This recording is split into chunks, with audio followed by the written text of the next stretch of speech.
ये है 19 साल की लिरी अलबाग के माता पिता। अपनी बेटी की सलामती को लेकर वो फिक्रमंद हैं। जब से उन्होंने अपनी बेटी का वीडियो देखा है तब से उनका रो रो कर बुरा हाल है। रह रह कर उन्हें अपनी बेटी की फिक्र सता रही है। ये सोचकर दिल घबरा रहा है कि न जाने वो किस हाल में होगी, उस पर क्या गुजर रही होगी। दरअसल हमास ने लिरी अलबाग का 3.5 मिनट का वीडियो जारी किया, जिसमें वो नेतन्याहू से खुद की और बाकी बंधकों की रिहाई की अपील कर रही हैं। इस वीडियो के सामने आने के बाद लिरी के माता पिता का कलेजा फट गया। बता दें कि 7 अक्टूबर 2023 को हमास ने इजराइल पर हमला किया था। उस वक्त लिरी अलबाग गाजा सरहद के पास नाहल ओज आर्मी अड्डे पर तैनात थी। हमास के लड़ाकों के साथ इजरायली फौज लगातार लड़ रही थी, जिसके बाद हमास के लड़ाके अलबाग समेत 6 फौजियों को अपने साथ बंधक बनाकर ले गए।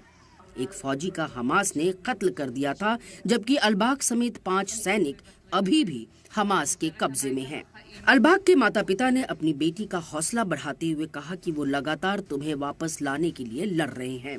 अलबाग के वालिद ने कहा कि हम बंधकों की रिहाई के लिए लगातार लड़ रहे हैं और तब तक लड़ेंगे जब तक सभी बंधक वापस नहीं आ जाते। थोड़ी देर और जल्दी ही मुआहिदा हो जाएगा।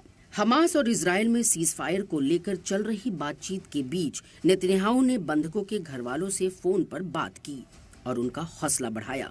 नेतन्याहू ने अलबाग के वालिदैन से भी बात की। इस बातचीत का जिक्र करते हुए अलबाग के वालिद ने कहा कि वो बंधकों के ताल्लुक से ऐसे फैसले लें जैसे कि आपके बच्चे वहां मौजूद हों।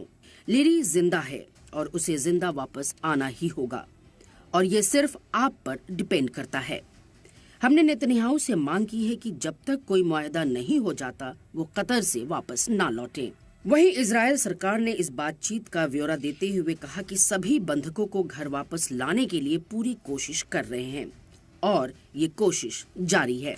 वाज़ेह रहे कि बंधकों की रिहाई को लेकर लगातार नेतन्याहू सरकार के खिलाफ मुजाहिरे हो रहे हैं।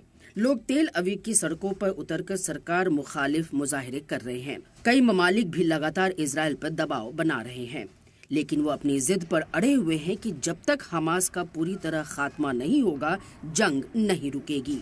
जबकि हमास का कहना है कि जब इजराइल अपनी फौज को गाजा से हटा नहीं देता बंधकों की रिहाई नहीं होगी।